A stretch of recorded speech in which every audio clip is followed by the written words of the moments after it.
You know what's funny? We live in a world where people will spend 3 days researching which air fryer to buy to save $20, but they'll ignore a decision that costs them 300 grand. Like, literally, we obsess over the small stuff. Oh, gas is 10 cents cheaper across town. Oh, I have a coupon for this soap. But then we let the biggest financial fire of our lives just burn in the background, totally ignored. I was catching up with a buddy of mine last week. We're sitting there drinking overpriced bean water, talking about the usual misery. Rent is up, eggs cost as much as a used Honda, you know the vibe. And out of nowhere, he drops this line. He goes, "Man, I really wish I'd started investing earlier." He didn't say it like a tragedy, no big sigh, no violin music. He just said it like he realised he forgot to turn the oven off. But it stuck with me, because everyone says that eventually. The only difference is when they say it. Some people figure it out at 30, some at 50, some figure it out when they're greeters at Walmart at age 75, because they have to be. I'm Ian. If you're new here, welcome to the channel where we stop pretending the economy is nice and start figuring out how to not be broke. Today, I'm not going to give you some hustle culture speech. I'm not going to tell you to wake up at 4 a.m. and take an ice bath. I hate ice baths. I'm just going to show you some math. Simple, brutal math. Specifically, the difference between starting at 25 versus starting at 35. And yeah, fair warning, if you're over 35 and haven't started, this calculation might actually physically hurt.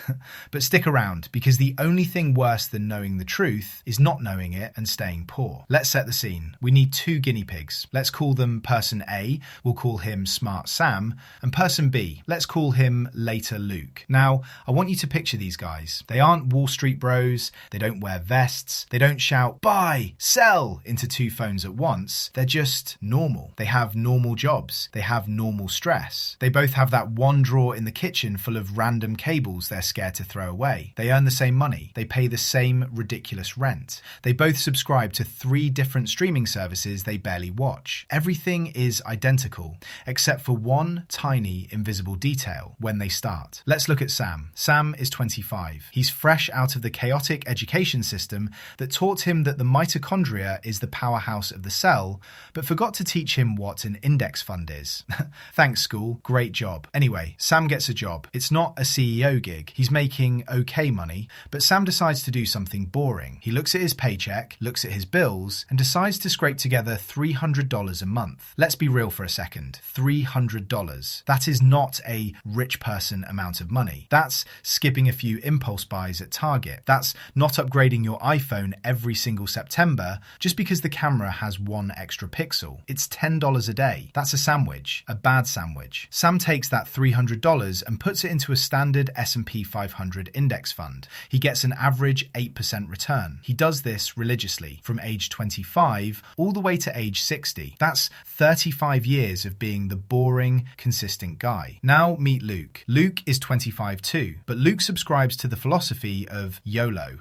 He tells himself, "I'm young. I need to experience life. I'll worry about money when I'm older and boring." And look, I get it. Luke isn't a bad guy. He's just doing what everyone else does. He's buying rounds of drinks for people he doesn't even like. He's financing a car that's way too nice for his salary because he wants to look successful at stoplights. 10 years go by. Whoosh. Just like that. Now Luke is 35. His back hurts a little more. He can't eat spicy food after 8 p.m. and he suddenly realizes, oh crap, I have 0 assets. So he panics. He gets serious. He starts doing exactly what Sam did. Same $300 a month, same boring index fund, same 8% return. He is disciplined. He never misses a month. He invests from age 35 to age 60. That's 25 years. So let's look at the scoreboard. Sam invested for 10 years longer than Luke. If you do the basic math, Sam put in $126,000 of his own cash over his lifetime. Luke put in $90,000. So the difference in effort, the actual cash that left their wallets, is only $36,000. That's it. That's the price of a mid-range sedan, or like one really bad wedding.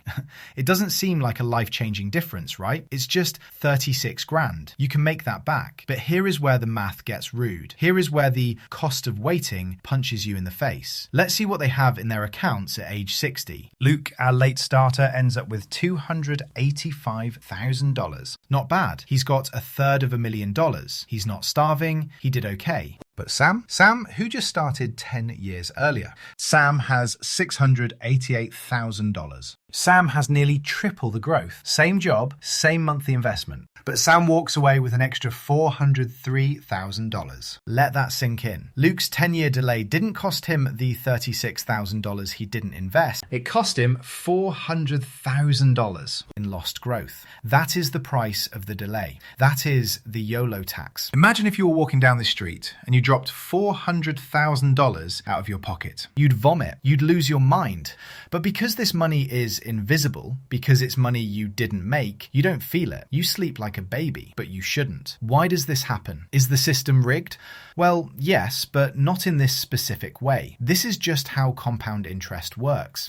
And here's the thing nobody tells you. Compounding is agonizingly slow at first. It's like watching paint dry in a room where the humidity is 100%. Those first 10 years, the years Luke skipped, those are the foundation years. When Sam was 25, 26, 27, his account looked pathetic. He probably checked it and thought, wow, I made $40 this year. I could have made more collecting cans.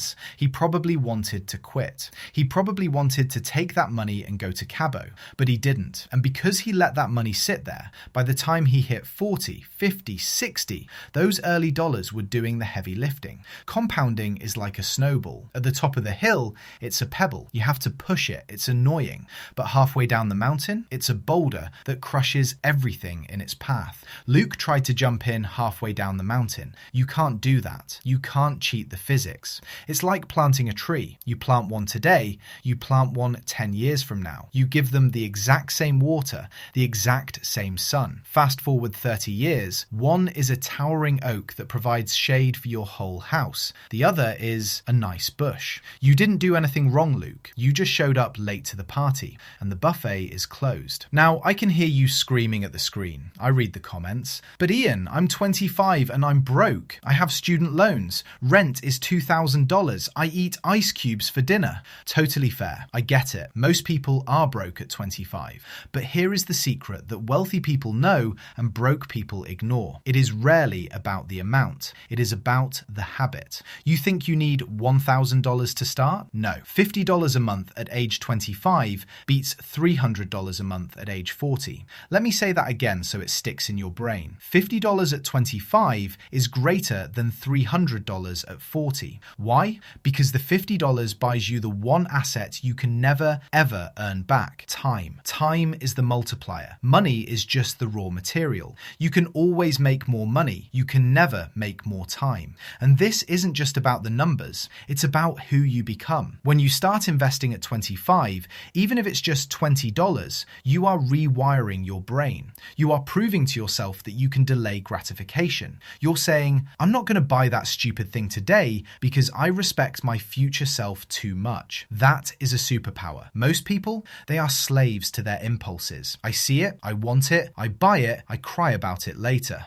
When you break that cycle, you become dangerous in a good way. You walk differently. You negotiate differently at work because you know you have a screw you fund building up in the background. You stop obsessing over $5 coffees and start thinking about $500,000 decisions. You shift from scarcity mode to strategy mode. And that shift, that is worth way more than the money itself. Now, if you're watching this and you're 35, 40, 45, please do not click off and go cry in the shower. This isn't a you failed video. This is a stop the bleeding video. The best time to plant the tree was 20 years ago. We know that. We messed up. Oops. But the second best time? Today. Literally right now, before you close this tab. Because guess what? The next 10 years are going to pass anyway. 2036 is coming whether you like it or not. And when 2036 gets here, you are either going to be glad you started today, or you are going to be watching a video just like this one, feeling 10 times worse. Don't be late Luke twice. Being late Luke once is a mistake. Being late Luke twice is a choice. The most expensive investment mistake isn't buying a bad stock. It isn't buying crypto at the top. It is waiting. Procrastination is the most expensive luxury in the world, and you cannot afford it. So look at your finances. Find the leak. Maybe it's the subscriptions. Maybe it's the DoorDash.